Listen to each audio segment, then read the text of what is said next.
Is your digital activity interfering with your spirituality? We're going to talk today about being an analog Christian. I'm your host on Flourish-Meant, Tina Yeager. Flourish-Meant is part of the Spark Media Network and can be heard on the Edify app. Today, I have with me Pastor Jay Kim. He is the lead pastor of WestGate Church in the Silicon Valley of California. He is the author of several books, including Analog Christian and Analog Church. Welcome, Jay. I'm so delighted to have you on Flourish-Meant today, and I cannot wait to tackle this topic. Yeah, thanks so much, Tina. It's a joy to be on with you, and really looking forward to our conversation. So let's kind of start with, what does it mean to be an analog Christian, and why is this topic so important for us to address today?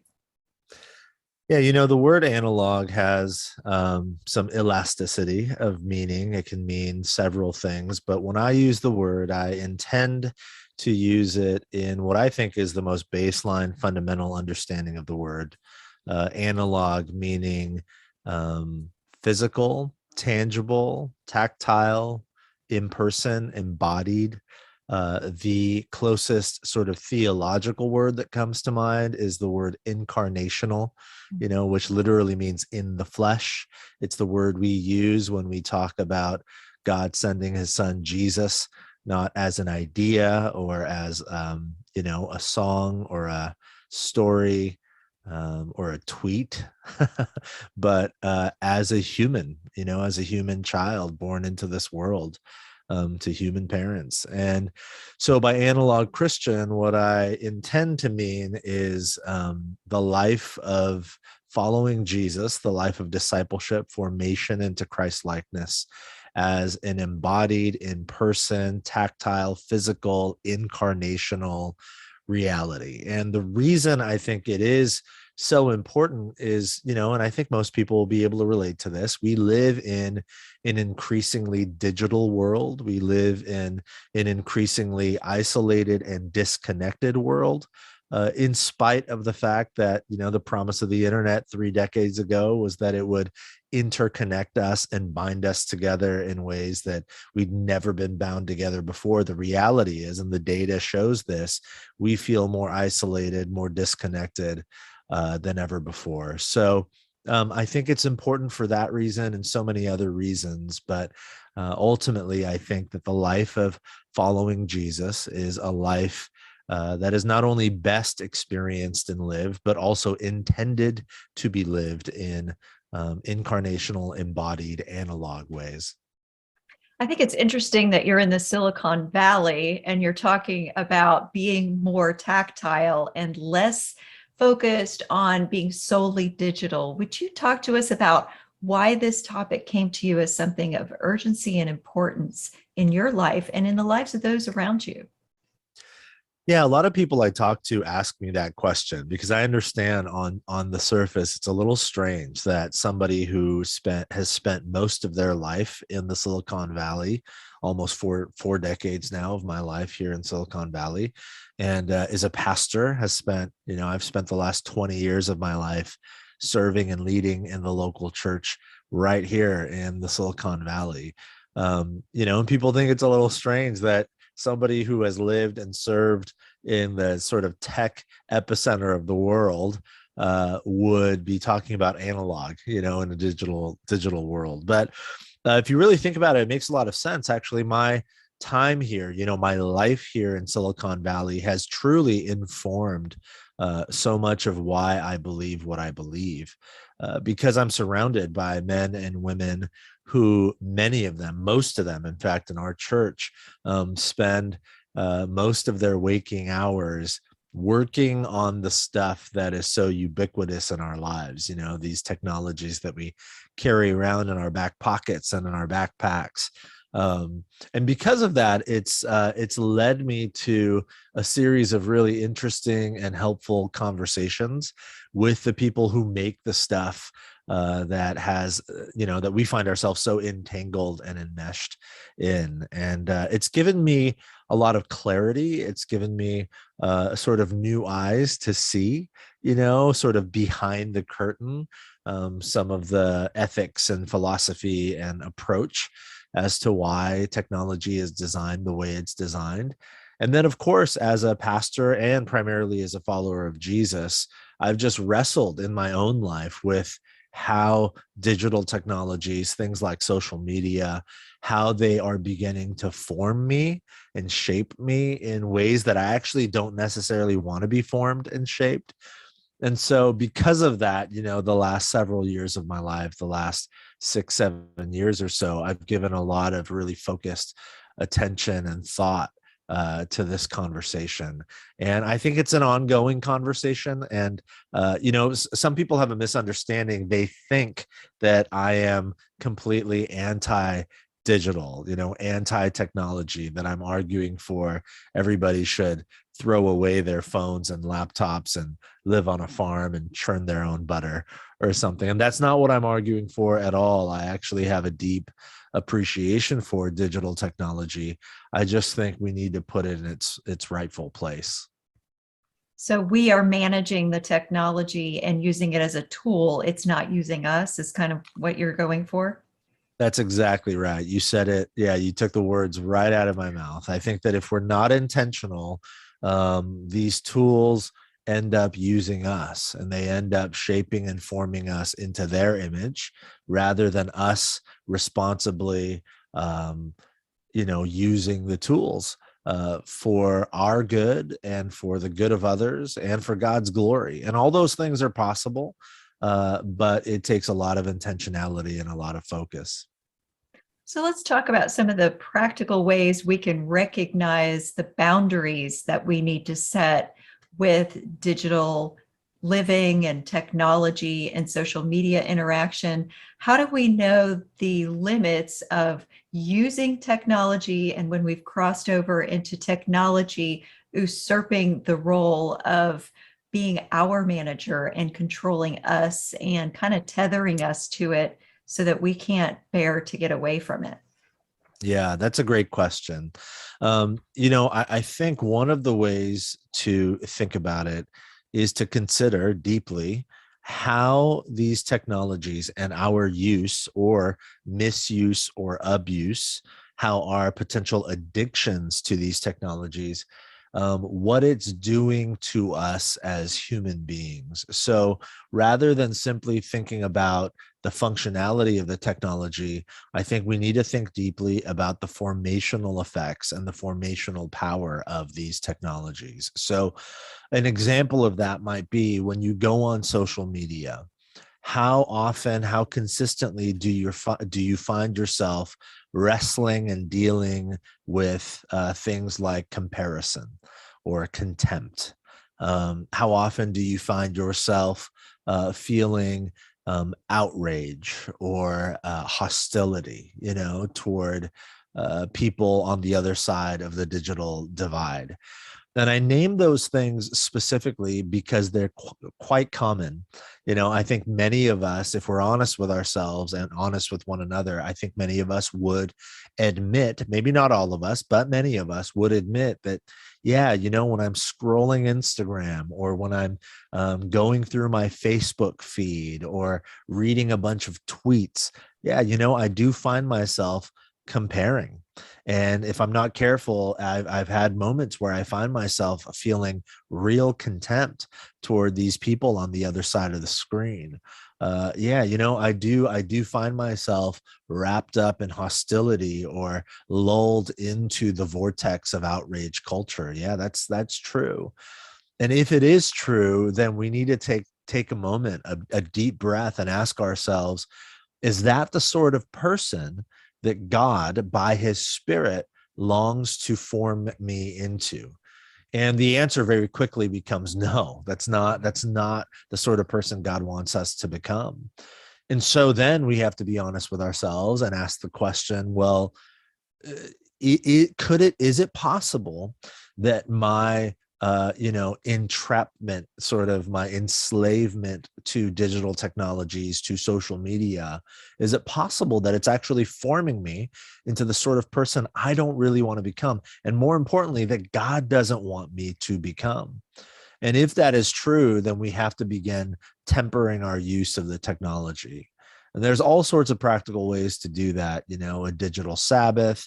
For me, I've deleted social media from my phone. So I still have social media accounts, but I have to actually open my laptop to go to them, which makes it far less accessible, far less convenient. It means that I can't just mindlessly, endlessly scroll my Twitter feed when I'm waiting in line at the grocery store or pumping gas at the gas station. So I'm on it far less. And when I go on, I'm very intentional because I have to open my laptop, type in the URL, and then sort of post whatever it is I'm going to post. And so there are all sorts of practical ways to create, healthy principles and boundaries in our lives. But I don't want to be monolithic about it. I just think it begins with an honest assessment of what digital technologies, what social media in particular is doing to us, how it's forming us, and then making adjustments as necessary so that God, by his Spirit, might have room to form us into the people that he's called us to be. Let's talk about the addictive design behind technology. It is actually engineered to make your brain respond to it the same way the brain would respond to an addictive substance, with the endorphin and dopamine rush that you get when you purchase something, click on something, comment on something, get a like, get a positive response to a post that you've made. And it becomes such a thing that you have to constantly look at it because you're addicted to it. How do you detox from that? How do you recognize when that is a problem? And I think there is a detox necessity if you become someone who's not able to put the phone down or put the screen down for at least a little bit of time. Yeah, detox is the right word. The writer Cal Newport, he's not a Christian writer, but he's got some fantastic stuff out there. His book, Deep Work, is one that I would highly recommend. Cal Newport talks about implementing a 30-day detox into your life, a 30-day digital detox. So, a lot of people do this with their diet, right? People will do detoxes to like cleanse their internal system. They'll, just drink vegetable juice and clean foods for 30 days as a sort of detox. And I think our souls need the same thing when it comes to digital. So Newport talks about a 30-day detox where there's variations on it, but as much as possible, to try and detach yourself from all digital mediums for 30 days. A paradigm he offers is when you detox, if you have a hard time, for example, with work, getting off of email, ask yourself the question, is there any possible way that I can do what I'm doing here or achieve what I'm trying to achieve here in a non-digital human analog way? So for example, yes, email is a reality in our lives, both our professional working lives and our personal lives. But ask yourself the question with every email, is there a way I can do this in person? Like, is there a way that I can walk down the hall to the cubicle and have this conversation face to face? If there is, then do that, and then of course with social media, so much of it is just to alleviate boredom or to seek entertainment or to, stay caught up in the lives of people in our lives. So ask yourself the question, is there a way to do that in a more human way? Instead of scrolling, social media, is there a way that I can keep myself preoccupied or even entertained by reading a book or going on a walk or sharing a meal with a loved one or just sitting alone with my thoughts and a cup of tea or coffee, whatever it might be? Is there a way that I can stay caught up in the lives of those I care about by making a phone call or setting up a coffee date rather than just scrolling social media? So that's one idea. The writer Andy Crouch, who is a friend and has been such an influence on me, he suggests regular rhythms of digital Sabbaths. So 1 hour a day, 1 day a week, 1 week a year? Is there 1 hour a day that you can just completely detach and untether yourself from all things digital, social media, email, text messages, all of that? Is there one day a week where you can do that, where you can just spend time with family, friends, go for a hike, share a meal, read a book, spend time in your front yard, whatever it might be? Do something physical, take up a hobby that requires the usage of your hands, do a puzzle, whatever it might be. And then is there 1 week a year? And that sounds really daunting, but it is possible. This past summer, my family and we took 3 weeks of vacation. And the very first week, my wife and I took our 2 young children to Southern California, and we just shut off all digital devices. And for an entire week, had no digital. And it was strange at first, but it's so life-giving. Just a couple of days in, you feel like you're breathing clean air, and clean air is one of those things you don't realize how smoggy the air you've been breathing actually is until you breathe clean, fresh air. And it felt a little bit like that, So lots of different approaches, lots of different ways. But I think whatever you do, beginning to implement some practices in our lives that can create, again, clean air, in our souls is so critically important. I love the idea of clean air in the soul. That's just a beautiful concept. And I'm also thinking, what if, I know there's digital technology platforms and programs and software that you can implement to give you a monitoring system of how much time you're spending on social media and getting distracted. But what if you allowed the Holy Spirit to be that monitor? What if you prayed before you took your few minutes a day that you blocked out to do whatever work you actually have to do on Yeah. your screen? What if you invited Jesus to come with you into your social media experience and allowed him to be your filtering system for how you saw and responded to everything? What do you think Yeah. about something like that? Would that work? Yeah, absolutely. Not only would it work, I think it's vitally important. And again, beyond just our usage of social media and the internet, I just think that's an important posture to take as a follower of Jesus, to constantly and consistently invite the Spirit of God to lead and to guide us. The late great Dallas Willard, he wrote this book called Hearing God.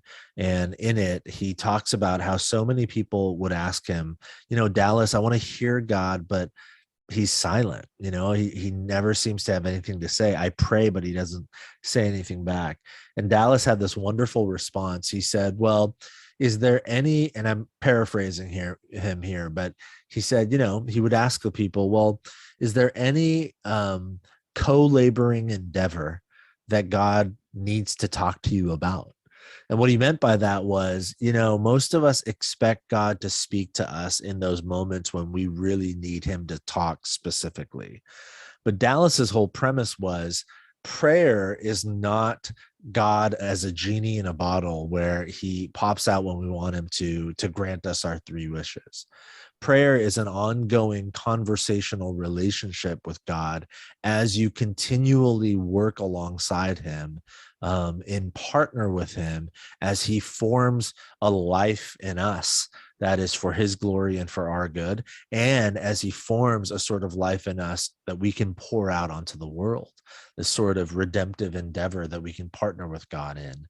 And so I think in that way, asking God by his Spirit to speak into everything we do, every moment of life, is so critically important. I think that's a part of what it means to, adhere and say yes to the New Testament calling to pray without ceasing, And yeah, I absolutely think that's true. And for me, in particular, when the Apostle Paul writes in Galatians 5 about the fruit of the Spirit, and he gives these beautiful characteristics of the fruit of the Spirit: love, joy, peace, patience, kindness, goodness, faithfulness, gentleness, self-control.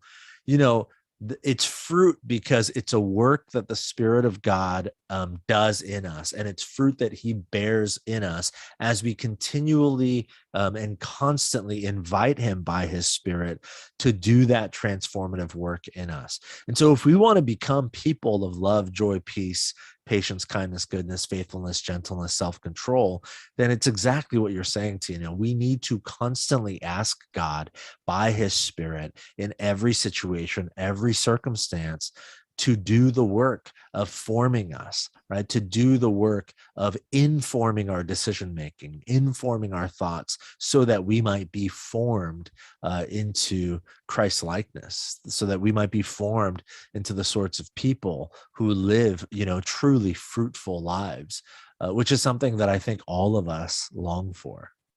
It makes me think of the verse, do not be conformed to the pattern of this world, but be transformed by the renewing of your mind. And we need that renewing of the mind because there's sort of almost I hate to use the word brainwashing, but there is an influence that the digital technology has very subtly on the patterns of thinking that we have. As you mentioned at the very beginning, is it changing me into someone I don't want to be? And we need that constant process of God being there to renew our minds so that we don't become conformed to the patterns of someone that we don't want to be.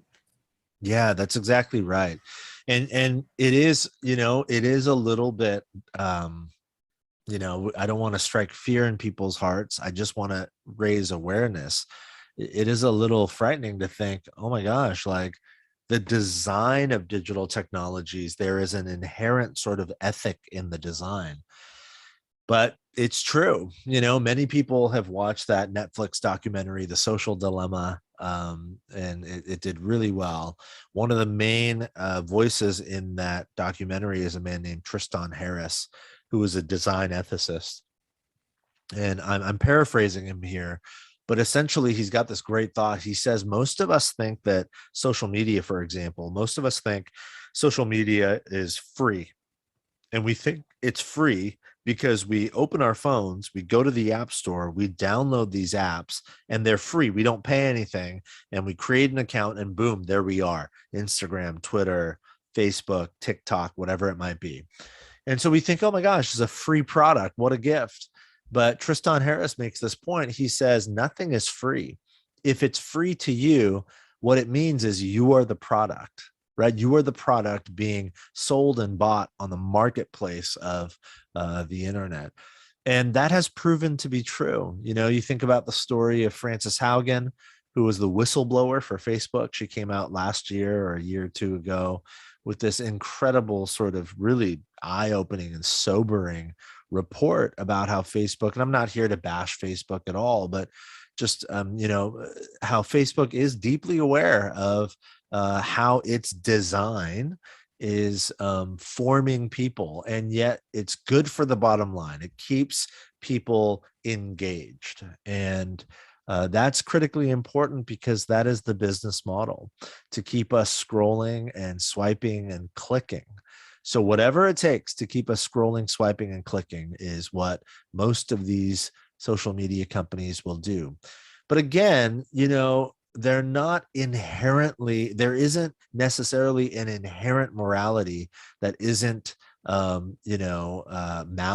It is malleable. There are ways that we can leverage social media and digital technologies for God's glory and for our good and for the common good. There are ways, but it requires intentionality.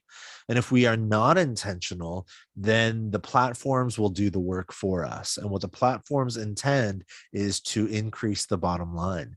And what that means is that we are the products, and we're going to be bought and sold on the marketplace in unique ways. Our information, our data, our proclivities, our aspirational desires, all of those sorts of things. And so, again, if we don't want to be formed by those things, then we need to be thoughtful, intentional, and we need to constantly ask God by his Spirit to lead and guide us. I think that's true of anything in the world. The world is not designed the same way that the kingdom of God is designed. So Yeah. we are always going to need to be intentional about being who God wants us to be rather than being of the world. We're in the world. Yes. So we need to relate to the world, but we need to not become of the world. And That's right. remembering to spend the time and more thought and more intentional processes of personal development on our relationship with God and how he wants to relate to others through us than we do on how to be entertained and manipulated by the systems that are in place. Yeah, that's exactly right. It takes intentionality in all spheres of life, not just our digital engagement, but in all spheres of life. It takes real intentionality. It reminds me of Peter's words in 2 Peter chapter 1, his sort of opening lines. He talks about how God has given us everything we need for a godly life through our knowledge of him, but it doesn't end with knowledge. He says, so you have to participate in the divine nature, in the shaping of a life. And then 2 times in that first chapter, 2 Peter chapter 1, he has this phrase. He says, make every effort. He says it twice, make every effort. And I think that's what it comes down to. Most people, or at least many people, think that the Christian life simply means saying yes to Jesus, getting our little golden ticket to Willy Wonka's chocolate factory called heaven when we die, and then we just kind of go about our lives. But in reality, the Christian life, if we want to live it and live it to the full, if we want to experience the transformative power of God's Spirit doing a work in us, we have to participate. We have to make every effort. We have to be intentional. We have to focus our energy and our resources, our time, what we give our thoughts to, our actions. We have to make an effort to lean the entirety of our lives in the direction of what the Spirit of God is doing, and in the direction in which he is guiding and leading us. And that doesn't happen naturally. It happens again with intentionality, with thoughtfulness, with a conviction of decision making. I'm going to live this sort of life and not that sort of life. And I think that's so important, like you said, not just with digital technologies, but in all of life, for sure. Yes, because you definitely see that in the book of the Acts, in the evidence that you see in the letters of the New Testament, that this is not a new thing, that we are a countercultural mindset when we're Christians in a world that the enemy is trying to pull us away from God through all the things that he has Yes. designed in the world around us. So this isn't Yeah. a new thing. It's just a different way that this is potentially enacted against us. But like you said, it doesn't mean technology is bad. We just need to make sure that it isn't conforming us into something of the world instead of something of God that is representing him through evidence of those litmus test pieces that you mentioned in the fruits of the Spirit of God in the world. Yeah. Yeah, that's exactly right. And I think there's a lot of hope in that. We're talking obviously about the digital age, and that's sort of the topic I've wrestled with quite a bit in my writing in recent years and in this next book. But the hope is that God has guided and led his people through all sorts of cultural moments before. It's the power of God and the way the Spirit can change us is a timeless, eternal reality. So we don't need to fear that God is somehow surprised or flummoxed by the digital age. It's not like God is throwing his hands in the air saying, I don't know. I don't know what to do about this internet. No, God knows. And it's well within his power and capability and willingness to lead and guide us through this. We just need to be willing and open to say, God, guide us through this. Whatever you say goes, whatever direction you want me to go in, that's the direction I'm going to head. And so it's really on us. It's really on us to trust in the love and the grace and the power of God by his Spirit in our lives, to shape us into the people that he's called us to be. This has been such a fascinating and important conversation. And I know that people are interested to hear more about this. How can people stay connected with you and get a copy of your wonderful books that address this topic in greater depth? Yeah, thanks for asking, Tina. Yeah, the best place probably is just to go to my website. I have a little website, jkimthinks.com. and there's a little tab there that says books, and everything I've written is all there. This particular conversation, I think a lot of it, these ideas are found in my latest book called Analog Christian, and you can find that anywhere books are sold. And I do hope it's helpful for folks. Well, I so appreciate you coming on Flourish-Meant today, Jay, and I appreciate all of you listening. I hope that you will access the resources that Jay Kim has to offer. And of course, I also hope that you come back for the next episode of Flourish-Meant. Flourish-Meant is part of the Spark Media Network and can be found on the Edify app.